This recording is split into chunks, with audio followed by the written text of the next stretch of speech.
So thank you so much for joining us today for this discussion about how we can effectively fundraise outside of the inbox. We spend so much time focused on email appeals and newsletters, and now we're kind of taking a step back and looking at the other ways that we can effectively fundraise using all of the tools at our disposal. So Abby will take us through that in just a minute. I just a couple of standard housekeeping things.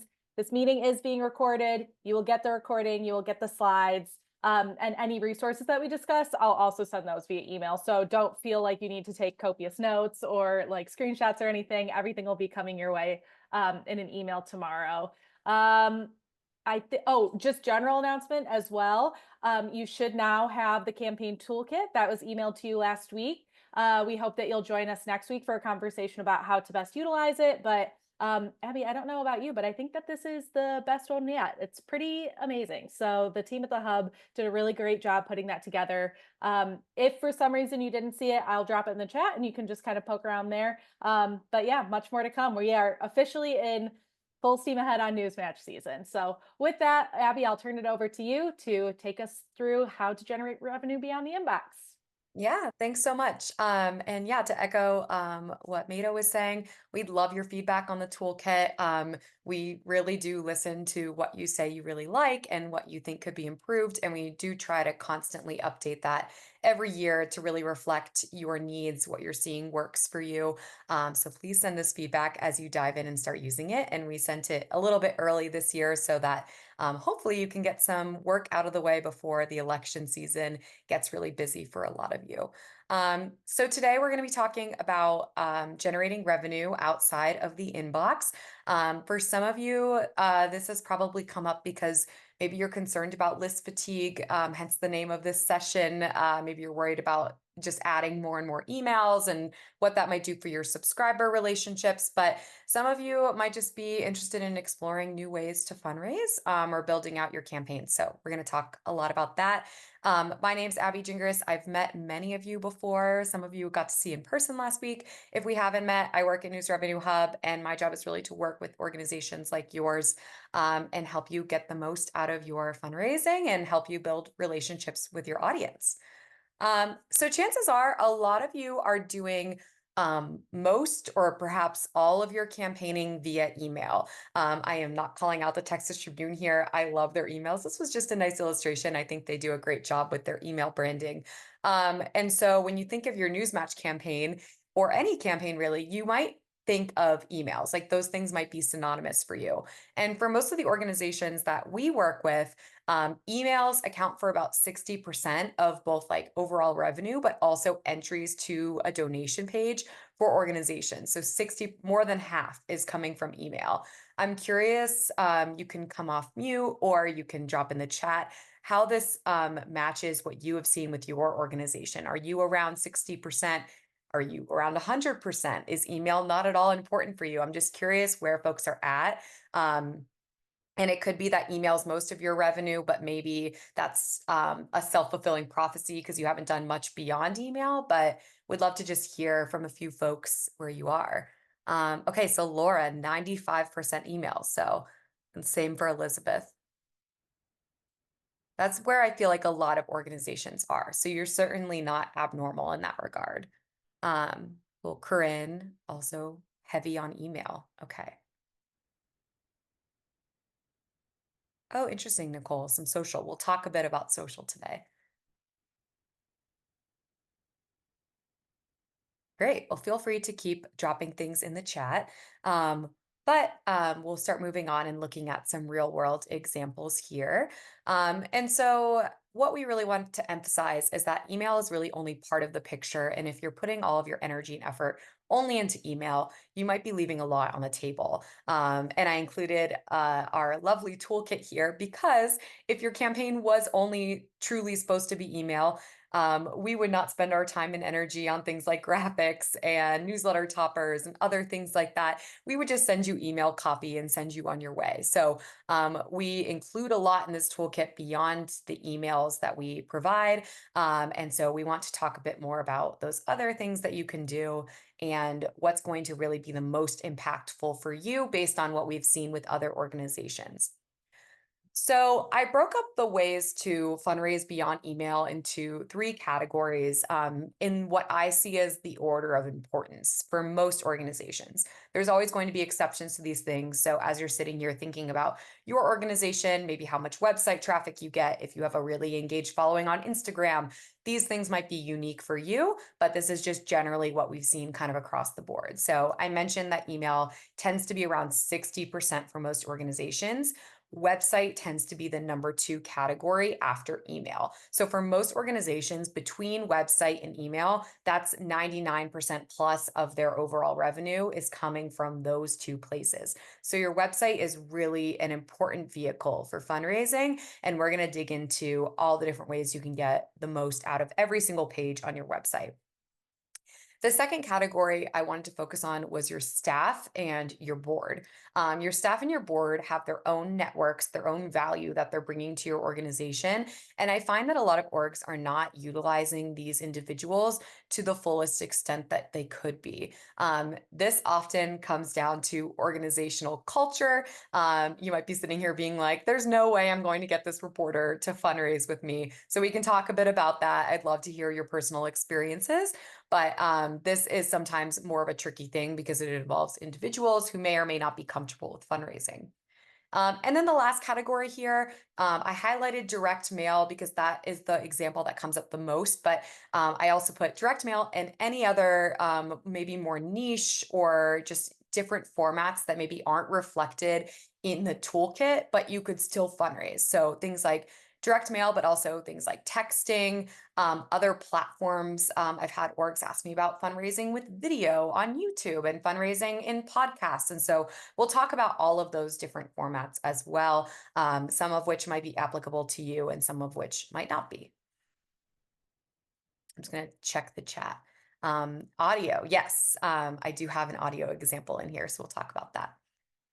All right, so I'm going to exit out of presentation mode right now so we can actually go over to the Forward's website and look at this in action. So we're going to talk about the specific things that the Forward is doing here that work really well. But I think it's always useful to see this in reality and what this can look like. So let's head over to the Forward's website. So the Forward is in the midst of their High Holidays campaign. This is like their big fall fundraising drive. Right away, as soon as I get to their homepage, I can see three ads: this above header ad, this beneath their sort of nav bar ad, and this bottom toaster ad. So three right out of the gate. And I believe if I stick around here for another couple of seconds, there's going to be a center overlay ad that appears as well. So a lot of special ads. Yes, there we go. So there's our center overlay. So right out of the gate, we have two different intrusive ads, and then they're using two special or normal like ad slots, but for their campaign.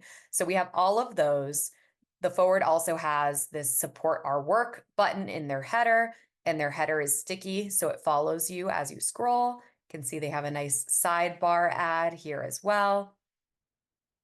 And I'll go into, we have another one. Forward loves to have all of their asks, which we love. And then the last ad I want to highlight before I switch back to looking at my slides is this bottom of the article ask that they have. Now, this was designed after the Guardian's bottom of the article ad. A lot of people have seen that, are interested in how it performs. So you can see as I scroll, this is quite a long appeal. It's almost like an email appeal that they've built into a website ad from their publisher and CEO, Rachel, and it has this ask. This performs really well for them. It's also a really strong performer for The Guardian. Again, that's what the Forward based this on, with the thought being that if someone gets to the bottom of any given article, they're probably pretty highly engaged. They were enjoying what they were reading. We know most people fall off at some earlier point in the article. And so if they get to the bottom, they're an engaged reader, and they might be willing to read a bit more. They've just finished content that was hopefully valuable to them. And so it's a great time to hit them with a more thoughtful appeal. These bottom of the article ads can do extremely well. And you can play with the design of them, the language, all of that. So that's the Forward's website. And the things I want to emphasize that you heard me say just now, but if you were doing this on your website, what's the most important things you should be doing? First and foremost, if you don't already have it, have that button in your website header that goes to your donation page, and make sure your header is sticky. That makes it so that wherever I am on your website, no matter where I am, how long I've been there, if I'm clicking around, that button will always be visible to me if it's in the header and your header is sticky. So even if I've closed out of your pop-up ad, I don't make it to the bottom of the article. That's just always there in my line of sight, which is really important. The next most important thing is going to be something like that long ad at the bottom of your articles. So you don't necessarily have to do that long narrative pitch that the forward did, but having some sort of donation ask on your article pages right next to your content is going to be probably the next most important slot on your website in terms of how much revenue it will generate. The last two categories here, you saw that the forward had a couple of intrusive ads like a center overlay or a pop-up. That can do really, really well for your organization. A lot of people shy away from having those up and running 365 days a year because they're concerned about user experience. That makes a lot of sense. Again, the forward's in the midst of a campaign. So that's an ad that's not always there, but it's there right now for this fundraiser. And so that's something that if you've never done something like that, you could deploy that maybe just on Giving Tuesday and in the last week of the year. Just try it out. If you're worried about doing it for a month or 2 months, try it for a week or two and see what kind of revenue it generates for you. This tends to be extremely effective for a lot of organizations. And if you're using it thoughtfully, hopefully your readers won't be irritated by it. The last thing that I didn't touch on with the forward, but I'm going to show an example of here in a second, is using category pages, especially this fall, thinking about election landing pages or voter guides. So if you have those, they are likely to start generating more and more traffic for you as we approach election day. That's a really important place to have a special donation CTA. It can have some specific language talking about your election coverage. And that can put that ask again right next to some content that people are turning to you for and value. And so again, if you have that like donate button in your header, they'll see that on that page too, but this just gives them one more ask and you can use some language that's specific to the content.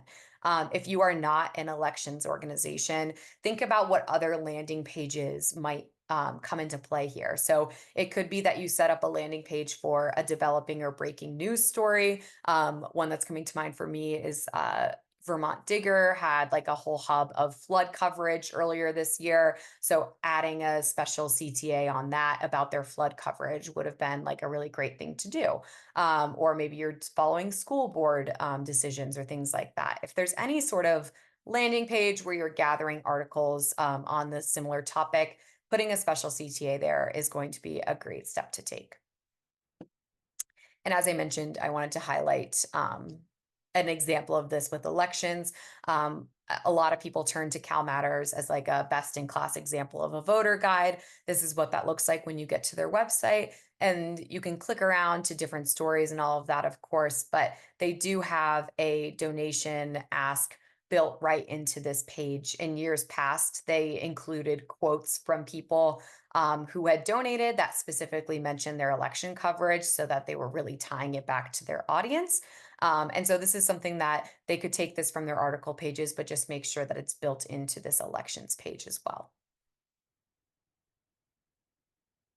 Before we move on to other formats, I'm just curious to pause here and hear from you all. I know sometimes website ads are a question of your technology, your CMS, and how complicated it is to get these things set up. If you have someone in-house that knows how to do that, I'm curious if you all are already doing these things. If so, is it easy for you to set them up? How are they working? And if you're not doing them, is the tech the blocker for you, or if there's something else that's standing in the way? And again, we're a small group. Feel free to unmute and just shout out your answer, or you can use the chat if you prefer that. Could you rephrase the question? Yeah, so when we're talking about things like website ads, so like that center overlay example from the forward, I found with some organizations that that aren't doing those ads at all, that the blocker is like the tech, or there's just a problem with the CMS that prevents them from doing it. So it's not that they're not willing to do it. And so I was curious if that was resonating with anyone here. And then if folks are doing those ads already, so you've tried the center overlay or the toaster, how that performed for you. Sorry, it's like kind of a couple questions in one. I'm not sure, like, if it directly led to a donation, but I'm a big fan of awareness building leading to a donation, because they may have seen the ad on your website and then gone to an email appeal or a social appeal and donated that way. But to me, it's all part of a holistic approach to getting out your campaign. Yeah, absolutely. Yeah, I'll say that at East Greenwich News, we have used a little bit of like pop-ups and banners. And what we haven't done is a decent job of tracking like the people who click through to our donation page. Are they doing that from our emails? Are they doing that from our ads? Like that's sort of our next step, is to better understand our analytics in that way. We've thought about doing that, and we use BroadStreet for our ads, and we use WordPress for the website. So BroadStreet does have a lot of opportunities for us to put in ads and pop-ups and things. We've thought about doing that long ask at the bottom of articles for the same reason, thinking if you read all the way to the bottom of this, you probably care. But we also have I don't know, we thought about doing it and then we stepped back a little, because we have a comment section at the bottom of all of our articles. And sometimes that's a really lively section.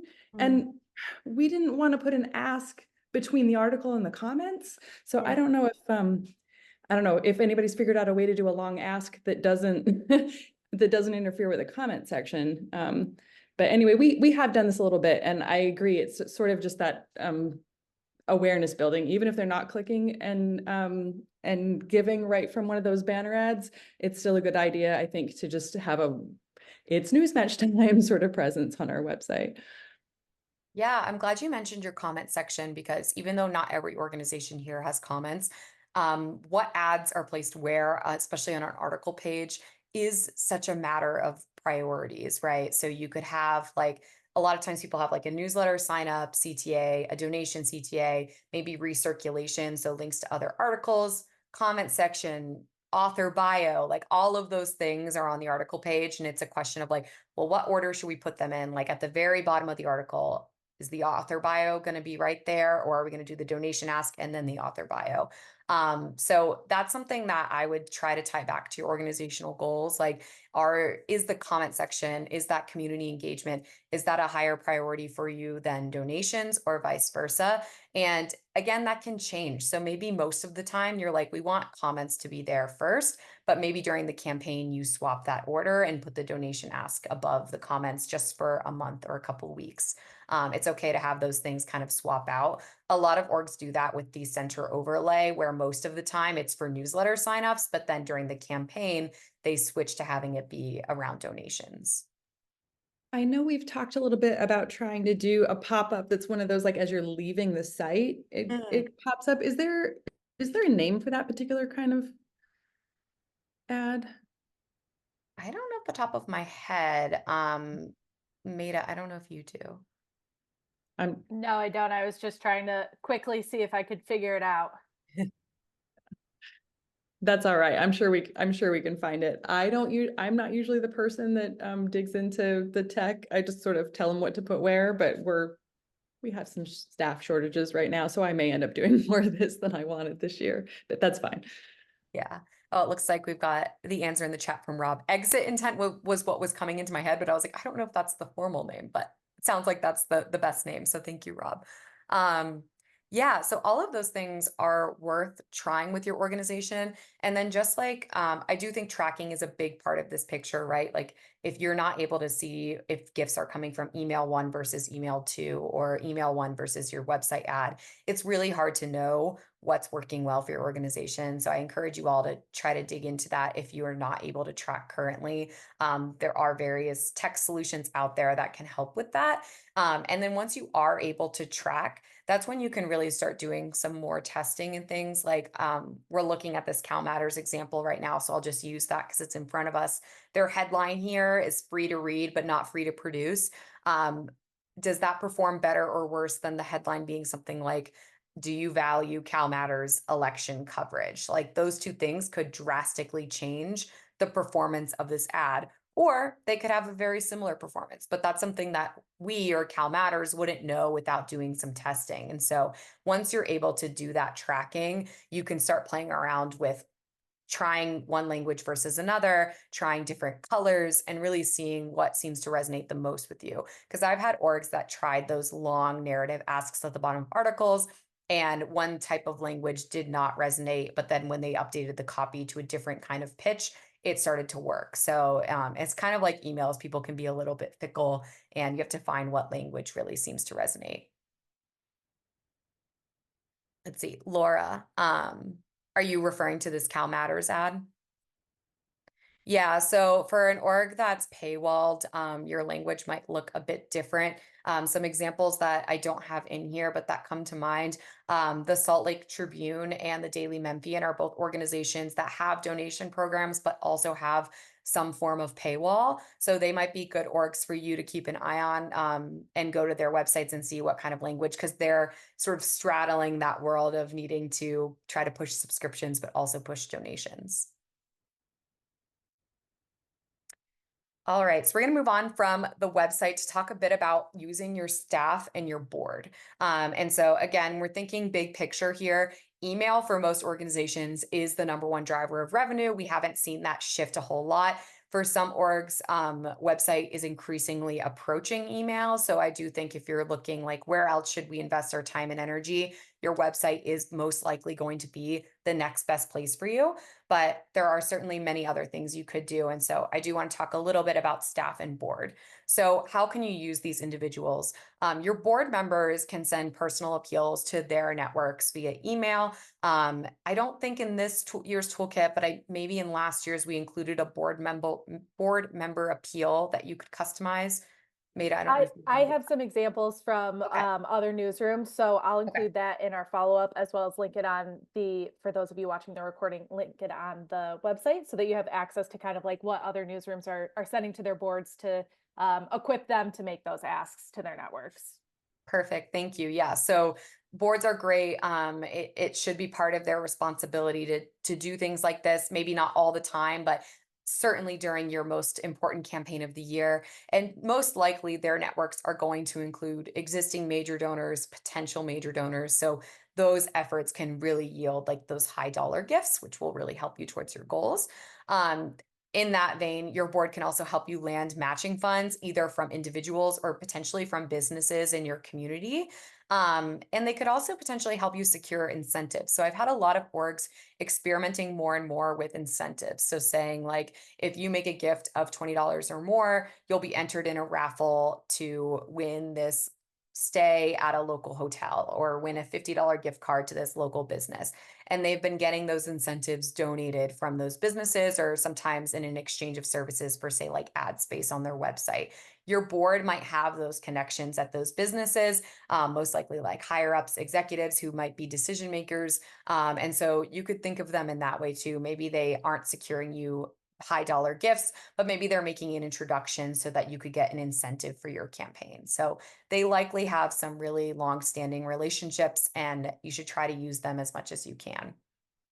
On the staff front, so people like reporters, editors, members of your marketing team, whoever it might be, your staff should also be involved, if at all possible. And specifically, I think your staff can be really impactful by fundraising on their personal social accounts. So a lot of times what we see is that a reader might be following your education reporter, specifically, and maybe they're not following your main brand account because they just care about education news. They know that you have this one reporter on this beat, and so they're following that reporter so that they can see when they share a story as soon as it's published. So if that reporter never makes an appeal on their social account, their follower might never see a fundraising appeal from your organization, and they might be very willing to give, but they've just never been asked. And so that's why it's really important to use your staff members as much as possible. Again, this is often a question of organizational culture, if you have a really strong firewall between editorial and business, this can sometimes be a hard thing to break. I definitely have some thoughts about how to do that, ways you can try to make that easier, but it certainly is something that will take time and energy to make that stick and get people willing to try it. But there are orgs that are doing it and doing it well. I think she's still here. Yes, Elizabeth from Deep South Today. I know this is something that Mississippi Today got really good at in recent years. And I've seen multiple tweets and things from reporters and editors threading donation links, and that's really important. But I know that that didn't happen overnight. So I'm not going to put you on the spot now to speak to it, but if you want to add any thoughts in the chat, I know that's something that you all are an org that comes to mind for me when I think of this. And the last thing here is asking your staff to provide specific stories they're proud of or specific examples of impact that their journalism made. Sometimes as fundraisers, we're not as clued into that part of the business, or we might not know when like a story results in a law change or a hearing or something like that. Or maybe we do know, but we don't learn until later and the reporter knows immediately. So you can do something like setting up a Slack channel where reporters, editors can share things that they're excited about, wins, developments, and ongoing stories. And that way, you know those things. And if anything strikes you as like, oh, that could be a really great fundraising appeal, you can reach out and get more information. So they can also be just useful in giving you fodder for emails, website ads, things like that. Let me just pause here and look in the chat. Laura, I'm not sure what you're referencing in terms of could be a whole session, but I'm sure many many things could be. So if anyone does want to dig deeper, getting your editorial staff involved in fundraising. that could be a whole session. Yeah, maybe Maida, that's something we can put on the webinar calendar for next year or later this year. Yeah, so the example I wanted to call out here on this front is Chalkbeat. I don't know if we have anyone from Chalkbeat on the call today, but I worked with them on their Newsmatch and end of year campaign last year, and we were circling this idea of getting the staff involved and the board involved. And so we worked with them to get their staff unique fundraising links so we could track the efforts, provided them with some copy so that they didn't have to like ideate fundraising language on their own. We gave them some prompts and things to work with. And we asked them to post. It was not mandated, it was optional, but we gave them all the resources and things they needed. And we talked to them about how, you know, we often will see someone like Laura cited when someone makes a donation. And so we were like, the people really connect with you as individuals. And so if you're willing, consider making a post on Giving Tuesday or, you know, before the end of the year. The Chalkbeat team really took that and ran. As far as I know, every single staff member, every single reporter made a post at some point during their Newsmatch campaign. A lot of them made multiple posts. They were really willing to do this. And what happened was that the staff links, so the links that were only used by staff members posting, made more money than anything else that Chalkbeat did during the end of the year. Made more money than their Giving Tuesday email, more money than their website pop-up, more money than their New Year's Eve email. So it really just showed the power of that to me. And they were also excited because they all had a part in playing that and a part in making that happen. And I think that just also shows kind of a snowballing effect as well, where, you know, Laura's single tweet that I have shared here, Laura's single tweet didn't generate thousands of dollars. No individual's tweet or post did that. It was more like Laura posted and generated a couple of gifts, and another staffer posted and generated a couple of gifts. And that compounded over however many posts from however many staffers resulted in the most impactful effort of the campaign. So I think they're a really great example. It was wonderful to see them all be so willing to participate. And it was fully experimental. They hadn't done that before. And we were like, let's just try it and see. And if it doesn't generate money, we're not going to ask you to do this again. But we were like, we hope you'll do this with us. And they did. And it was great. So this is something that they've built into other campaigns since Newsmatch last year. Before we move on to all the other ways that we can fundraise besides your emails, your website, and your staff, I'm curious to pause here because Laura mentioned, you know, this could be a whole session talking about the staff. Do you feel like your teams would be willing to say, post a tweet, post an Instagram story about donating Do you feel like you would meet a lot of resistance to that? I'm just curious where people's orgs stand and if you're willing to talk about that.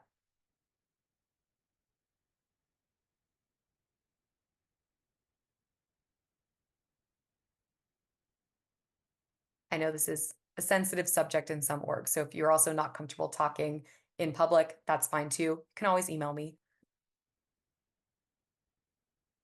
Also, Corinne saying your staff is small, but they would be happy to help. That's great. Laura, a challenge. Elizabeth, 50-50. Yeah, I see that 50-50 or like a few people being into it a lot. I call those like our early adopters or our allies, where hopefully you can work with them and really shout out what they're doing and be like, Chris's tweet got this gift. We're so excited. Thanks, Chris. And like really hype those people up to try to make that change one person at a time. Abby, can I ask about how you track those? Mhm. Were you setting up a separate form like for each person, or were you just being able to see how did you track that? Yeah, so it's definitely a question of tech. We work with Chalkbeat. They're on the Hub's tech stack, so they Mhm. use our donation forms, and their donation forms are connected to a Salesforce instance that we built out with them. And so we track using Salesforce with them. But yeah, it's definitely a question of what's possible with your tech.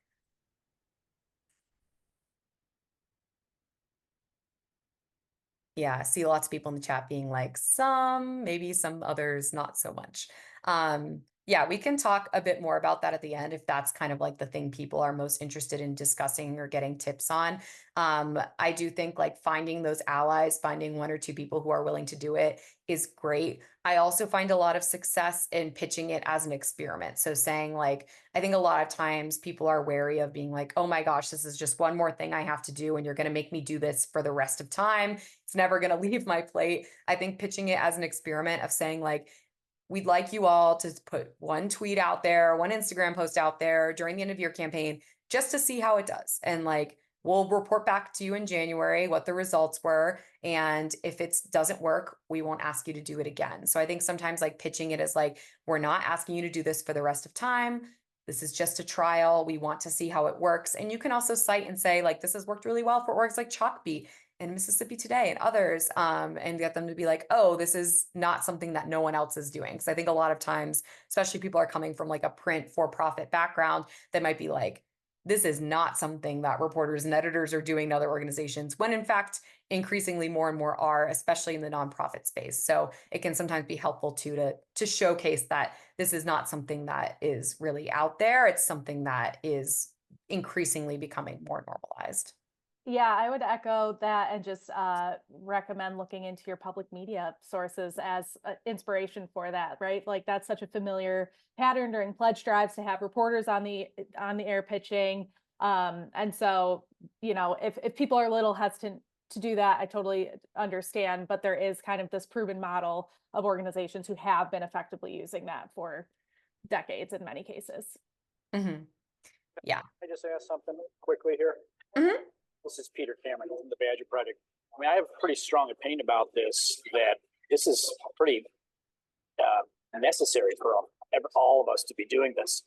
So I'm wondering, I mean, I tell my interns, it sucks, but sorry, this is what we have to be doing now. That's just the reality of journalism in the current market, is that we all have to be fundraising.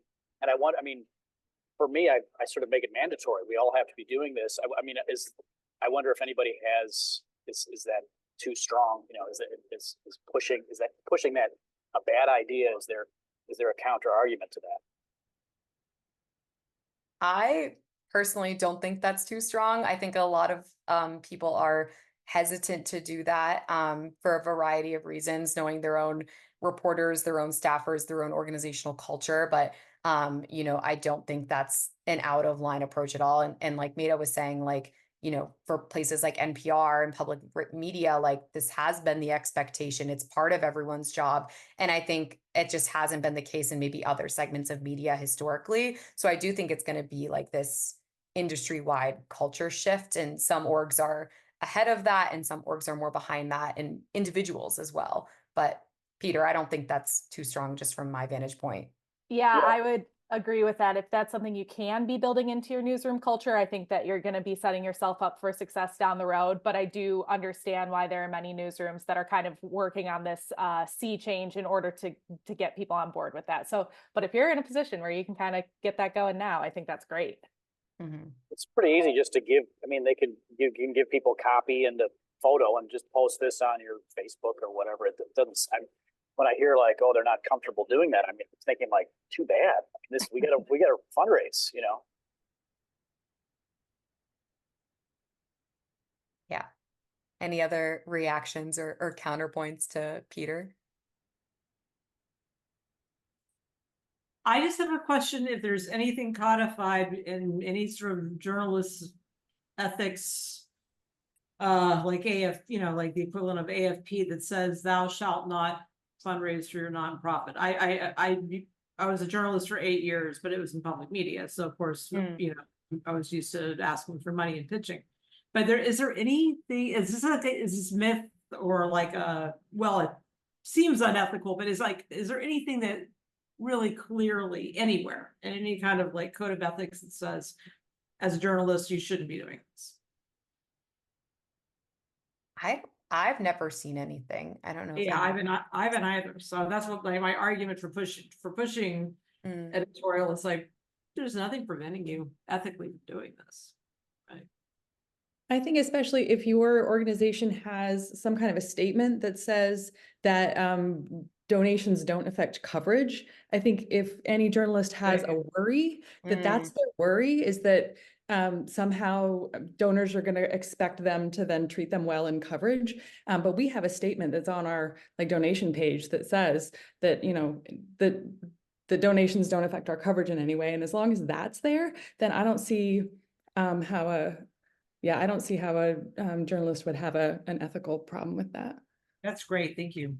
Yeah, Mhm. that's a really good point about having some sort of statement like that or some sort of FAQ page about your donations and, how you protect from donors influencing coverage or advertisers influencing coverage or anything like that. Having a publicly shared page is really important. And I think that's also important because let's say, I'm a reporter, I tweet out a donation link and some follower, maybe with good intentions, maybe not, replies and is like, oh, like you're asking for money, like what kind of reporter are you, whatever it is, like they can go to that FAQ page and take that language. Like they don't have to spend time figuring out how to reply. They can just be like, here's our statement. You can go to this page to learn more and like move on.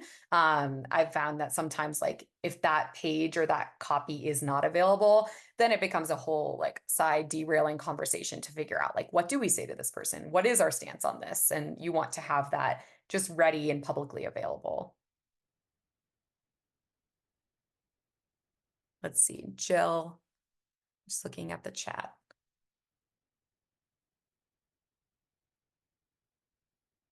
Yeah, I think it certainly could be a different conversation for major $10,000 plus gifts, but I think a lot of the same principles apply. And a lot of orgs do publicly list out any major donors above a certain threshold. Again, so it's like we're being transparent about this. Some orgs don't do that or they accept anonymous donations, but I've seen that as an approach to take too of like that's being publicly shared. Yeah. As Yeah. INN members, everybody discloses gifts over $5,000, and there are many financial transparency thresholds that you guys are already meeting. So yeah, I think that that takes staff education, frankly. Like your reporters don't necessarily know that and don't understand that. And so to Corinne's point, Nabby's point about having an FAQ that kind of outlines that can both be used for your audience and to educate your staff. I think that that's beneficial. And then, yeah, Jill's note just for the recording was that there's some hesitation rooted in the firewall between major donors and journalists. A $10,000 donation seems like it could buy coverage. But as she notes, this isn't the course with like a low dollar pledge drive. And so maybe you outline that to staff as well upfront, like, hey, we're not looking for you to bring in, $50,000 gifts. We just want you to post this to your own Twitter and see if we can get, two $20 gifts. So kind of being clear about the goal and that it's an experiment could help with that as well. Although I definitely hear you on the culture change aspect of that. Like it is slow moving and it does, take a lot of trust building between you and the staff. Yeah. And I just keeping an eye on the time, I do want to make sure we spend a little bit of time talking about all these other things listed here. But one last thing I'll add is that this is a concern that your audiences share too. I spend a lot of my days analyzing audience surveys from newsrooms across the country. And we ask people, are you willing to support news? And if so, why or why not? And, what are your concerns? And a lot of people have concerns about their gift or major gifts or advertisers influencing coverage. And so I think this is also something that our audiences don't know a lot about. They have concerns about influencing coverage. And so that's just to say that your reporters, editors, if they have those concerns, they're not outliers. Lots of people have those concerns. And if we can publish those FAQs and things and talk about those things publicly, that's good for your staff, but it's also good for your wider readership. Okay, so we talked about staff, we talked about your website. There's a whole million other things you could do to be fundraising. I've highlighted some things here, but each of these could probably be their own session. So print, direct mail, texting, events, both in person and virtual, video, audio, online communities, all of these things are places or ways that you could fundraise with your audience.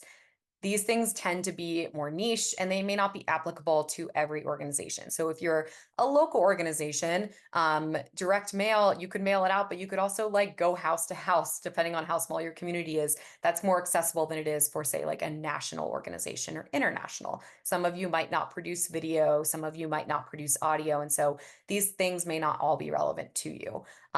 I'm not spending a ton of time on these because they tend to be pretty hit or miss for organizations and quite experimental. Again, if we're thinking about like you're a small team, you have limited hours, where should you be investing those hours?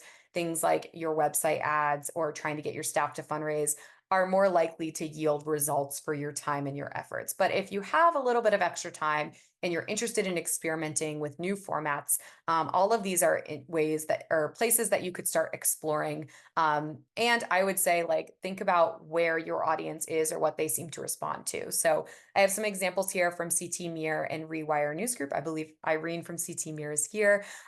This example from them is a print mailer that they did to some of their supporters, I believe last year. And then the example from Rewire News Group, they have a podcast called Boom Lawyered. It is one of their audience's favorite things. It's like a marquee product for them. The audience is very highly engaged and is really personally connected to the hosts of this podcast. So much so that when people give, they often say like, I'm giving because of this podcast host and maybe not at all for the other coverage. And so last year during their end of year campaign, they were like, we really want to capitalize on this relationship that the podcast listeners have with these hosts. And so they started experimenting with building in audio asks to the podcast. Very similar to what public media NPR has done for years, but they just started doing it with their podcast. And this is something that maybe wouldn't make sense for another organization, but they knew that this podcast was one of the most valuable things that they produced. And so it made sense to start thinking about it through a fundraising lens and to put effort into adding pitches into that. And so same with CT Mir, like they have a readership and a donor base that has responded well to print in previous campaigns. And so this is an area that I think, Irene, I don't want to put you on the spot, but maybe you can drop in the chat, like that doing a mailer is something that's like a standard part of your end of year campaigns, as far as I know, just because it has worked well in years past. And they're not doing mailers all the time. Print comes with its own costs of having to print, envelope, all of that. But if the payoff is there, it's worth doing. And again, this is something where if you've never done it before, figure out a way to do it as low touch as possible or low cost as possible, and just try it out and see what the results are. It might be that the cost is not worth the results that you get, in which case that's a lesson learned, but maybe you can experiment with just a few $100s or do an exchange of services with a local print shop or something like that to try to make it as cost effective for you as you can. Okay, yeah, so all major campaigns beyond end of year.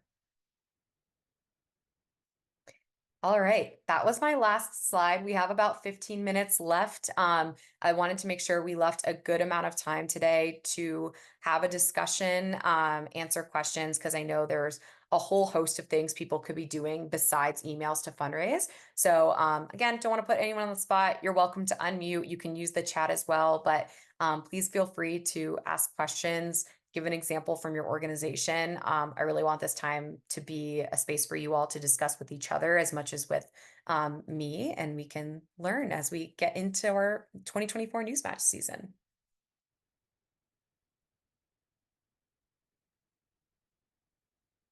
I'd like to hear from anybody who's doing SMS campaigns. We have MailChimp and I'm considering doing that.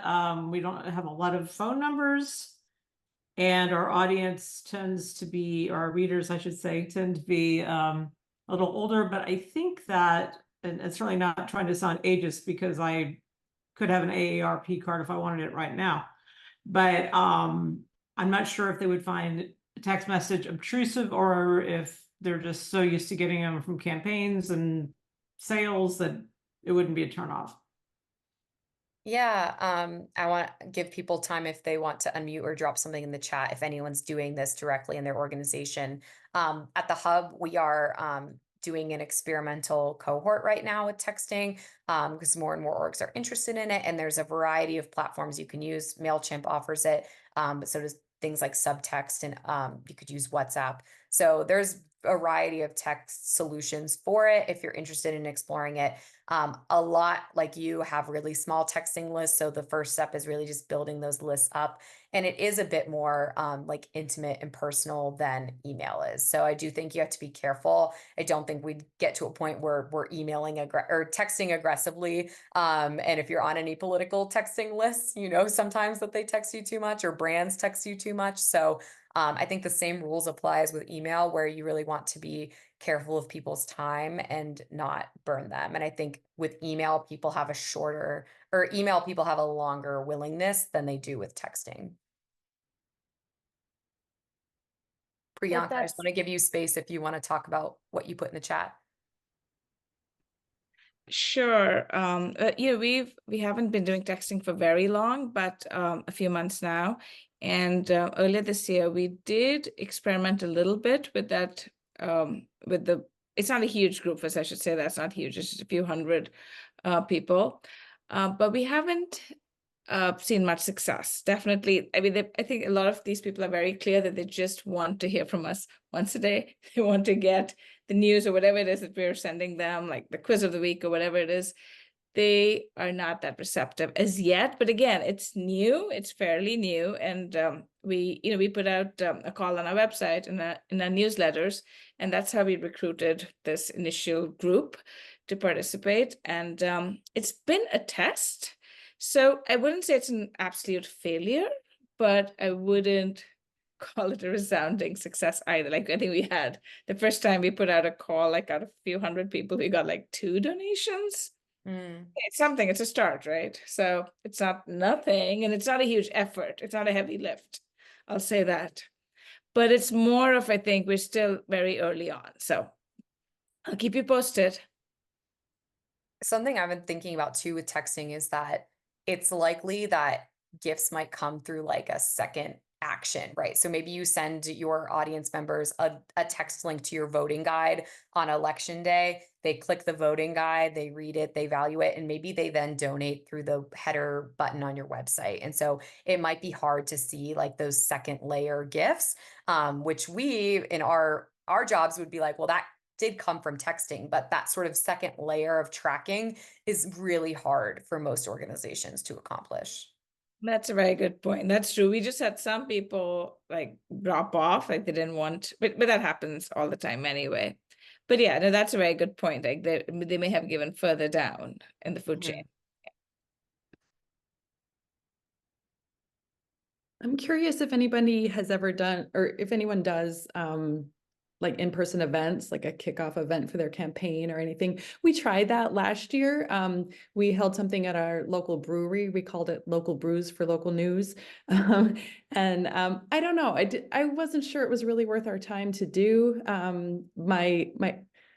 some people, it was fun. And so people want to do it again, but I'm pushing back a little bit because I feel like it was a lot of time to get gifts we would have gotten anyway, for people who would have just responded to an email. So I'm curious to know if anybody has had any kind of a Newsmatch event and if they felt like it was successful.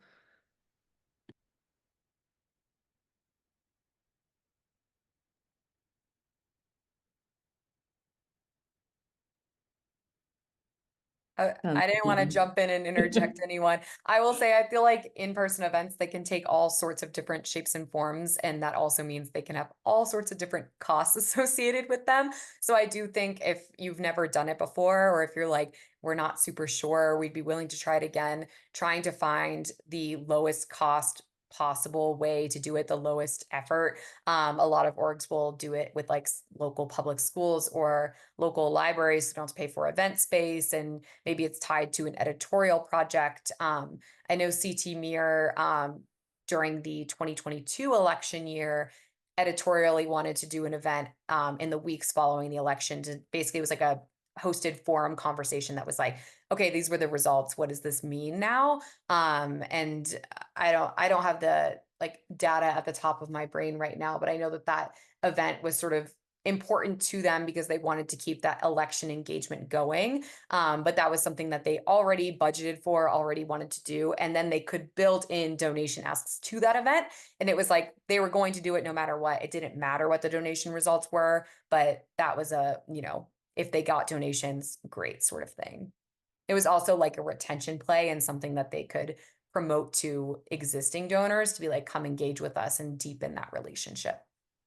Yeah, that was something I was going to mention as well. And Madeline mentioned in the chat that they usually have a virtual donor thank you event after Newsmatch. So Corinne, if you thought that that event was like people enjoyed it, but maybe you weren't getting as many donations as you expected, maybe you pivot from making it a fundraiser to a donor cultivation event where you can invite all of the people who give during Newsmatch in Q1 to this event, you know, that happens after the campaign, as a way to thank them, steward their donations, and kind of keep them in the fold and make them feel valued. So that could be another option, because yeah, there are just so many variables when it comes to events, starting with whether they're virtual or in person. And so I think that to kind of calibrate to what works for you can definitely take some trial and error, and that can be expensive.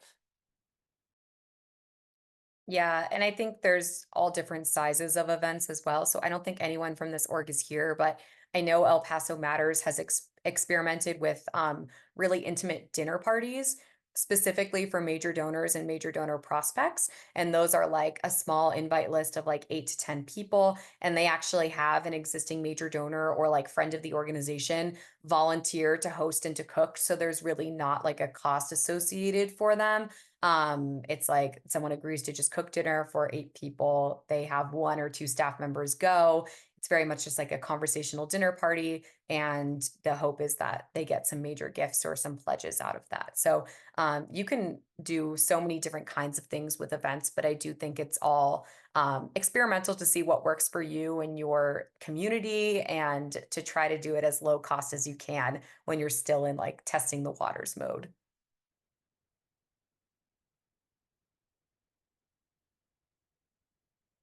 Any other questions or thoughts?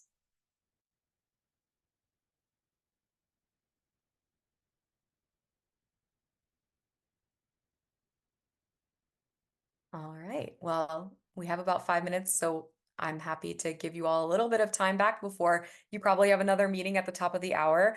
We will send out these slides and some of the resources that we mentioned. All the images in the slides are linked as well. So if you want to go click on those email examples or websites or things, everything's linked. And if you do have questions or comments, things maybe you didn't want to share in front of the group or on the recording, my email is in the slides as well. So please don't hesitate to reach out if you just want to talk privately one-on-one. I'm happy to do that too. Thanks, everyone. Have a great day.